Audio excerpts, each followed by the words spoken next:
galaxies, but larger than stellar mass black holes formed by the collapse of massive stars. Only a few candidates have been found to date. Now, a team of astronomers analyzed over 500 images from 20 years of NASA's Hubble Space Telescope observations to find evidence of an intermediate mass black hole by tracking 7 fast-moving stars in the Omega Centauri globular star cluster. Scientists think a massive object is gravitationally pulling on the stars within Omega Centauri, keeping them close to its center. From the motions of the stars, they estimate it has a mass of at least 8,200 times that of our Sun. The only object that can be so massive is a black hole.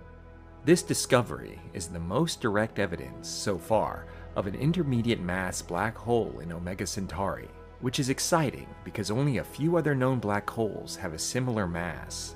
Thanks to Hubble's treasure trove of data, astronomers were able to make this incredible discovery as we continue to uncover more and more mysteries of the universe.